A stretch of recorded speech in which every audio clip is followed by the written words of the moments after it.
절 한 절 교독하고 마지막 절 합독하겠습니다. 제가 먼저 읽습니다. 악을 행하는 자들 때문에 불평하지 말며 불의를 행하는 자들을 시기하지 말지어다. 그들은 풀과 같이 속히 배임을 당할 것이며 푸른 채소같이 쇠잔할 것이미로다. 여호와를 의뢰하고 선을 행하라. 땅에 머무는 동안 그의 성실을 먹을거리로 삼을지어다. 또 여호와를 기뻐하라. 그가 내 마음의 소원을 내게 이루어 주시리로다. 내 길을 여호와께 맡기라. 그를 의지하면 그가 이루시고 내 의를 빛같이 나타내시며 내 공의를 정오의 빛같이 하시리로다. 아멘. 할렐루야. 아멘. 주 예수 그리스도 이름을 찬양합니다. 아멘. 아멘. 2024년이 시작되었고 벌써 3주째를 맞이하고 있습니다. 새해를 맞아서 저는 이제 신년 할애 예배들을 이제 이 영종연합회 목사님들과 함께 신년 예배도 드렸고 또 우리 노회에서도 신년 예배를 드리면서 새해 여러 가지 이제 다짐과 계획들을 하나님 앞에서 좀 여러 가지 고민도 하고 또 묻기도 하고 기도도 하고 있습니다. 성진교회를 세워주시고 하늘도시 상가에서부터 시작하게 하셔서 또 정말 특별한 방법으로 이곳에 작고도 아담하게 교회를 세워주신 하나님의 그 마음과 목적을 늘 묵상하면서 새해가 시작되고 한 해 동안 어떻게 이 교회를 섬겨야 할지를 기도하고 있습니다. 성도님들 한 가정 한 가정을 놓고 더욱 기도하게 되고 또 믿음 위에 바르게 세워져서 우리의 육신뿐만 아니라 우리의 영이 날마다 평안함을 누릴 수 있는 그런 어떤 삶이 되기를 위해서 계속 기도하고 있습니다. 여러분들께서도 올해 2024년에 개인적인 삶에 있어서나 여러분의 가정의 모든 부분에 있어서 무엇보다도 더욱 믿음 위에 세워질 수 있기를 간구하시는 그러한 한 해가 되기를 소망합니다. 아멘. 오늘도 우리 함께 드리는 사랑하는 주님의 백성들과 서로 인사 나누고 말씀을 받도록 하겠습니다. 돌아보시면서 우리 찾아가셔서 또 안아주시고 사랑합니다, 축복합니다. 잘 오셨습니다. 할렐루야, 할렐루야. 네, 아이고 너무너무 보기 좋습니다. 사랑합니다, 축복합니다. 새해 건강하시고요. 네, 좋습니다. 네. 감사합니다. 감사합니다. 너무너무 이렇게 자연스럽게 되는 것 같아서 너무 좋습니다. 새해를 맞이해서 우리가 믿음을 더욱 굳건하게 바르게 세워갈 수 있기를 위해서는 오늘 본문 말씀이 우리의 삶 가운데 우리의 심령에 새겨지는 것이 필요하겠다는 마음이 듭니다. 왜냐하면 세상에는 온갖 일들이 지금 다 일어나고 있기 때문이지요. 우리의 믿음에 도전을 주고 우리의 믿음을 세우는 데 도움이 되는 일들이 일어나기도 하지만 우리의 믿음을 의심하게 만들고 의문을 품게 만드는 일들이 훨씬 더 많이 자주 일어나고 있기 때문입니다. 우리 주변에서 일어나는 일들 중에 가장 우리의 믿음을 흔들고 우리가 살아가는 믿음의 삶을 무의미한 것처럼 어렵게 하는 일들이 바로 무엇이겠습니까? 그것은 믿음을 갖지 않은 사람들, 믿음을 따라 살지 않고 있는 사람들이 더욱더 잘 되는 모습을 볼 때입니다. 하나님의 은혜를 받고 있는 우리의 모습이지만 그들과 비교할 때 오히려 그들이 더 부를 누리며 영광을 누리는 그 삶을 살아가는 모습을 볼 때 죄를 짓고 있음에도 불구하고 징계는커녕 하나님의 심판이 임하기는커녕 오히려 더 인간의 눈으로 볼 때는 더 번창하는 모습들을 볼 때 참 우리의 가지고 있는 믿음이 과연 무엇인지를 또 의심을 품게 되고 흔들림을 받게 되는 그러한 상황을 맞이하게 되는 것이죠. 당연히 하나님을 믿고 예수 그리스도를 의지하면서 살아가는 사람들이 더 행복하게 살아가는 것이 당연해야 할 텐데 그렇지 않고 반대의 모습이 우리 주변에서 일어나고 있을 때 이런 세상의 모습을 볼 때 믿음에 대한 회의와 의심을 가질 수 있습니다. 이때 우리가 어떻게 하는 것이 옳은지 이 부분에 대하여 바른 시각과 바른 믿음을 가지고 있다면 2024년 한 해를 믿음 위에 살아갈 때뿐만 아니라 우리의 일생 동안 믿음 안에서 살아갈 때 흔들림이 없이 더욱 견고하게 믿음 위에서 감사와 기쁨과 소망의 삶을 잃어버리지 않고 그 삶을 살아갈 수 있게 될 것입니다. 오늘 그러한 믿음 위에 주시는 말씀이라는 것을 기억하시고 오늘 이 시편 37편 말씀을 받으시기를 바랍니다. 오늘 본문 이 시편 37편 말씀은 다윗이 기록한 것입니다. 다윗이 살아가던 그 시대적 상황 역시 하나님을 믿고 살아가는 인생들이 주변에 오히려 하나님을 알지 못하고 하나님을 무시하는 그 악인들의 삶보다 더 비참한 삶, 오히려 악인들이 더 잘 살아가고 더 흥왕하는 삶을 모습을 바라보면서 참 이 믿음 안에서 이러한 모습들을 어떻게 받아들여야 할 것인지를 많은 고민을 하였던 이 다윗의 모습을 볼 수가 있습니다. 이 시편 37편 말씀이 그런 불합리한 상황 속에서 깊이 고민한 다윗의 고민의 내용이 들어있고 그 고민을 통해서 하나님께서 깨닫게 해주신 깨달음의 내용이 오늘 본문 말씀에 기록되어져 있습니다. 믿음의 길을 가면서 우리가 겪게 되는 이러한 모든 상황들이 이미 3000년 전에 살았던 이 다윗의 인생에 있어서도 동일하게 있었고 이 땅 위에서 살아가는 모든 유혹들이 성경 말씀에 이미 반복해서 이스라엘 백성들의 그 삶의 모습을 통해서 우리에게 소개되어져 있습니다. 그렇다는 말은 우리가 하나님의 말씀인 이 성경 말씀을 마음으로 받고 믿음으로 받을 때에 믿음 안에서 깊은 삶의 지혜를 얻을 수 있다는 말씀이죠.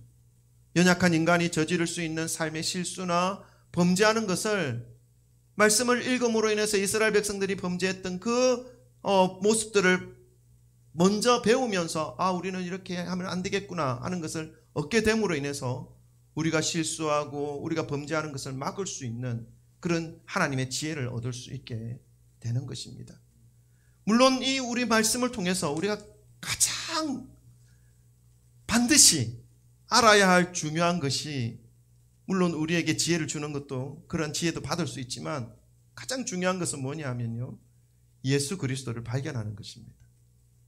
말씀을 통해서 내가 어떤 존재인지를 알게 되고 하나님이 나를 얼마나 사랑하시는지를 깨닫게 되고 그 사랑 때문에 예수님께서 십자가 위에서 나를 대신해서 희생양 되어 주심으로 인해 나의 연약함과 이 모든 죄악이 모두 용서함을 받을 수 있도록 모든 것을 예수께서 해 주셨다는 것을 아는 것이 이 말씀 안에 핵심적인 내용입니다.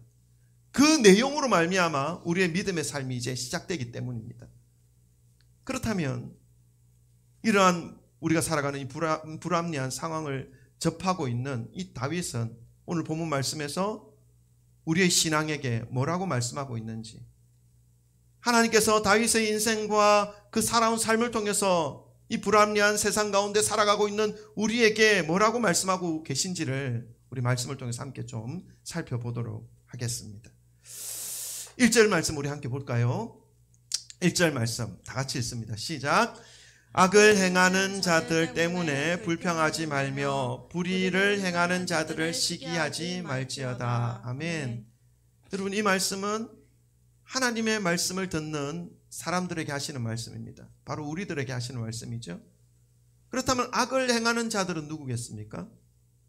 앞에서 언급했던 것처럼 하나님을 모르는 사람들, 좀 더 적극적으로 말씀을 드리면 하나님을 믿는 사람들에게 핍박을 가하는 사람들, 조롱을 가하는 사람들, 믿음이 무슨 의미가 있느냐라고 놀리고 비아냥거리는 그러한 사람들, 하나님의 뜻을 거역하며 살아가는 사람들 모두를 의미하는 것이죠. 우리가 살아갈 때에 흔하게 경험하게 되는 상황입니다. 이러한 때에 하나님의 백성들은 불의를 행하는 사람들이 오히려 번영과 성공을 누리는 그러한 이해할 수 없는 일들이 일어난다 하더라도 그것으로 인해서 지나치게 감정적으로 반응하지 말라는 것입니다. 우리가 감정에 치우쳐서 불평하고 이러한 환경들, 불합리한 상황들을 시기하며 불만을 가지게 되면 오히려 믿음의 사람들이 죄에 빠질 수 있다는 것을 우려하고 있는 말씀입니다. 하나님께서는 이러한 불합리한 상황들을, 이러한 일들을 모두 알고 계신다고 말씀하고 있습니다. 그 다음 절을 보면 알 수 있습니다. 우리 2절도 한번 읽어볼까요? 2절 읽습니다. 다 같이 읽습니다. 시작. 그들은 풀과 같이 속히 배임을 당할 것이며 푸른 채소같이 쇠잔할 것임이로다. 아멘. 여러분, 이 땅에서 악을 행하는 자들에게 심판이 일어나기는커녕 오히려 더 잘되고 더 번성하는 그러한 일들이 나타나고 있는 것을 바라볼 때에 우리가 불평하고 불만하고 시기하고 미워하지 말라 말씀합니다. 그 이유가 무엇입니까? 이제 장차 어떤 일이 일어날 것인지 하나님께서 말씀하여 주고 있기 때문에 그렇습니다. 결국 그 번영과 그 영광은 끝이 온다는 것입니다. 하나님을 거역하고 적극적으로 믿는 사람들을 핍박하는 그러한 사람들의 마지막 모습이 무엇과 같다고 말씀하고 있습니까? 2절에 풀과 같이 속히 배임을 당할 것이며 푸른 채소같이 쇠잔할 것이다. 여러분, 작년에 여름에 여기 주변에 풀이 엄청나게 자랐습니다.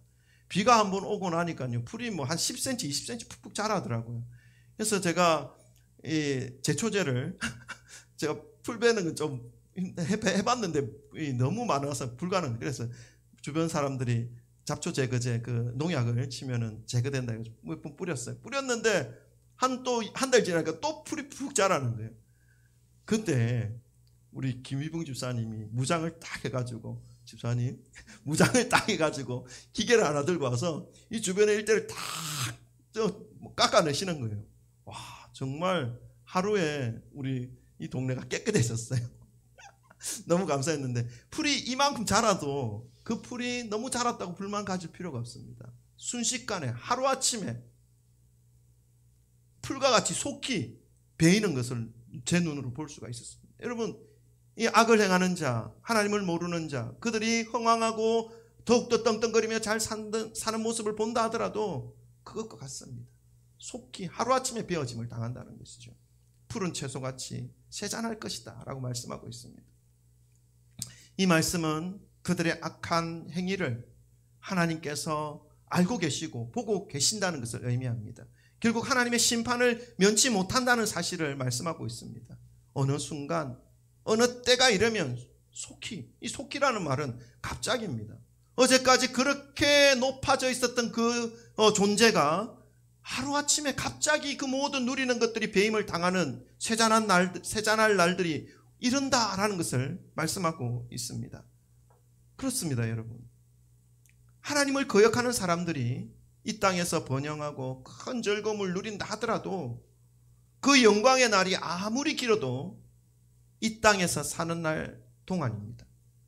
그 사이에 무너지는 일도 있을 수도 있겠지만 이 땅에서의 삶이 끝나면 그들의 삶은 아무짝에도 쓸모없는 삶이 되는 것이죠. 그러나 하나님을 경외하는 사람들의 삶은 어떻습니까? 이 땅에 살아가는 짧은 시간들 중에 고난이 있을 수 있고 이해할 수 없는 불합리한 일들을 경험하게 되기도 합니다.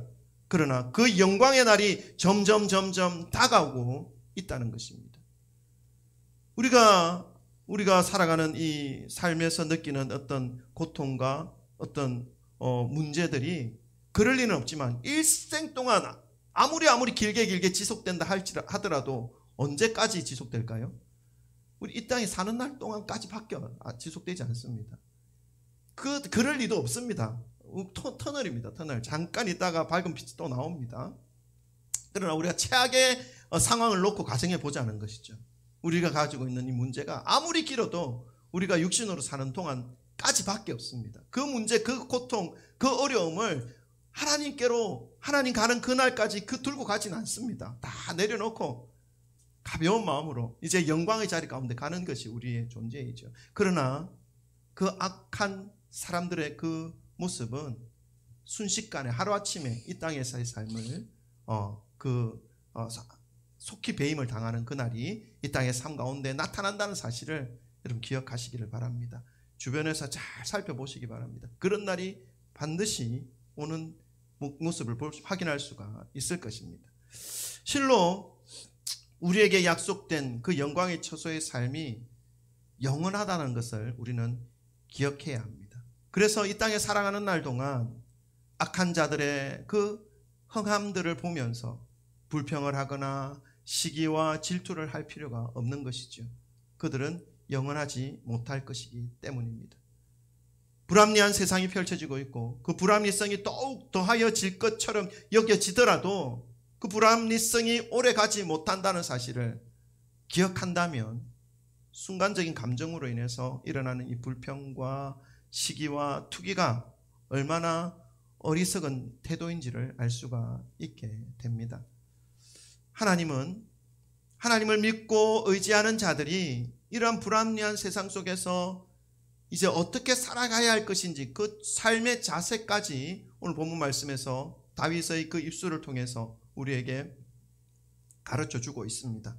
2024년 올해 한 해 우리 모든 성도님들이 이 믿음 위에 굳건하게 세워짐으로 인해서 하나님께서 말씀하시는 그 삶의 자세로 모든 불합리한 가운데 승리하시기를 주님의 이름으로 축원합니다.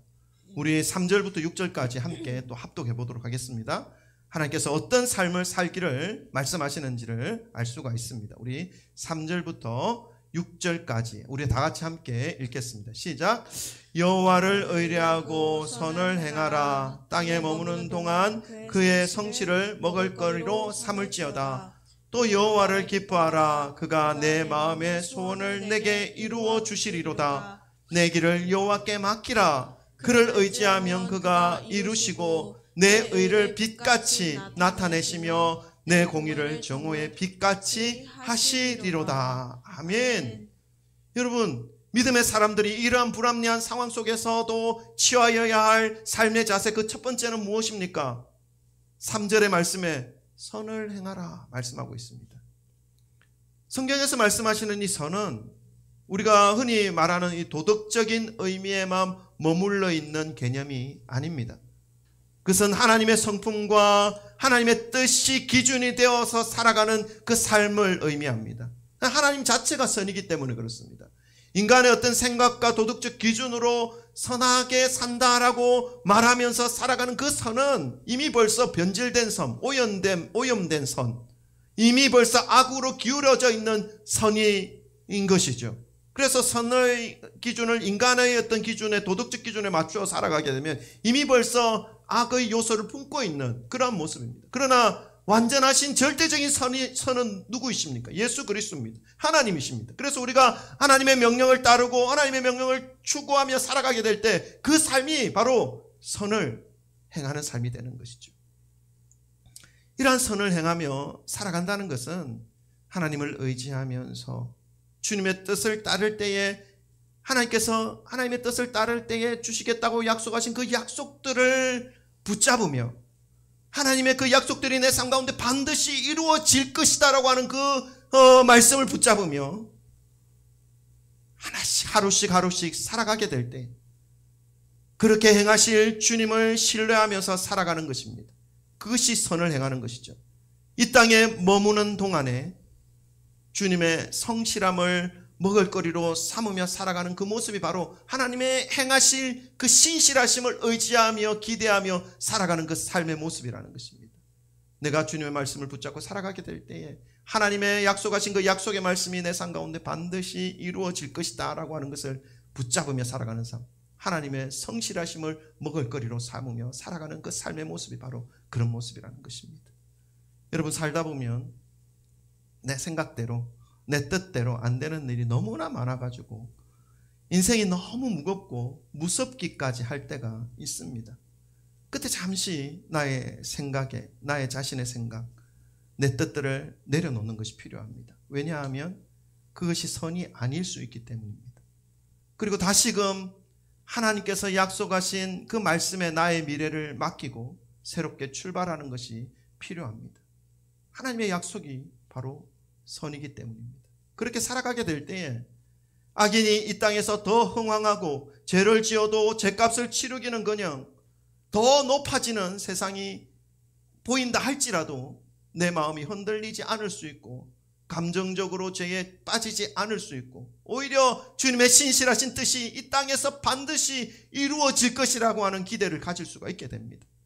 그리고 하나님의 약속은 그대로 성실하게 이루어질 것을 우리는 보게 될 것입니다. 믿으시기를 바랍니다. 불합리한 세상 속에서 믿는 자가 취하여야 할 삶의 자세 두 번째가 있습니다. 그것은 여호와를 기뻐하는 것입니다.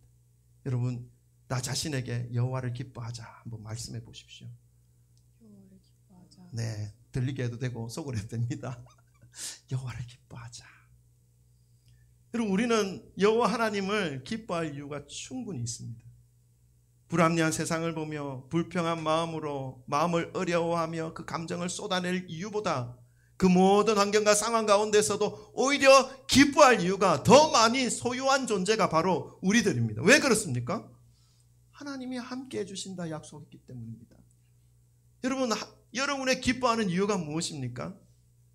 뭐 인생 살다 보면 기뻐할 이유가 너무 많죠. 차를 사도 기쁘고, 집을 사도 기쁘고, 자녀가 결혼을 해도 기쁘고, 성적을 좋게 받아와도 기쁘고, 우리가 살아가는 날 동안 기뻐해야 할 이유가 여러 가지 많이 있습니다. 그러나 여러분, 기억하시기 바랍니다. 그 모든 기쁨보다 더 기뻐해야 할 이유가 있습니다. 그것을 우리가 놓치면 안 됩니다. 이것이 바로 여호와를 기뻐하는 것입니다. 아멘. 여호와께서 우리의 삶을 붙잡아 주고 계시기 때문에 우리가 호흡하고 우리가 활동하고 오늘도 움직일 수 있는 힘을 공급받을 수 있습니다. 그 하나님께서 붙잡아 주심으로 인해서 이 땅의 삶뿐만 아니라 영원한 영광으로까지 인도해 주시는 하나님이 나를 붙잡고 있기 때문에 우리는 여호와를 더 기뻐하는 그러한 이유를 충분히 가지고 있는 것이죠. 여호와를 기뻐하시기를 바랍니다. 아멘. 아멘. 또한 우리가 기뻐하지 못할 이유도 세상에는 너무 많이 있습니다. 세상을 살아가는 날 동안 너무 많이 있지요. 때때로 질병에 걸리기도 합니다. 때때로 소중한 물건을 잃어버리기도 합니다.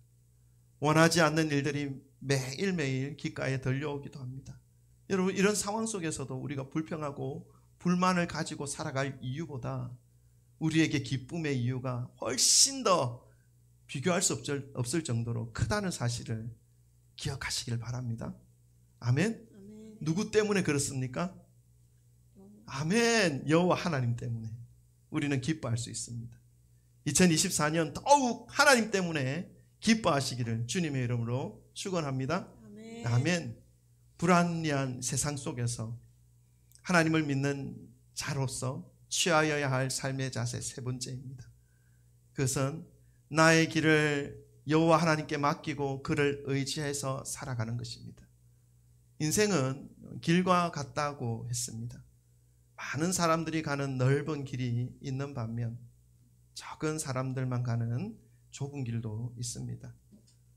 내가 가는 이 길이 지금 많은 사람들이 가는 그 넓은 길이든 적은 사람이 가는 이 좁은 길이든 상관없이 지금 이 믿는 자들이 불합리한 세상 속에서 승리할 수 있기 위해서는 지금 가고 있는 이 모든 인생의 길들을 하나님께 맡기고 살아가는 것입니다. 지금 내가 가는 이 길을 하나님께 맡기기 시작할 때 내가 가는 이 길이 하나님 뜻에 맞지 않는 길이라면 하나님이 조정해 주실 것입니다. 내가 가는 이 길이 하나님이 기뻐하시는 길이라면 계속해서 하나님이 인도해 주실 것입니다. 중요한 건 무엇입니까? 내가 지금 넓은 길 가느냐, 좁은 길 가느냐, 큰 길 가느냐, 작은 길 가느냐, 좋은 길 가느냐, 험한 길 가느냐, 이것이 중요한 게 아니라 내 삶을 하나님께 맡기는 것. 그때부터 하나님의 역사가 시작됩니다. 하나님이 이끌어 가시는 그 은혜를 경험할 수 있게 되는 것이죠. 여러분, 이 불합리한 세상 속에서 승리할 수 있는 그 방법, 그 자세, 그 삶의 모습은 하나님께 나의 길을 맡기는 것입니다.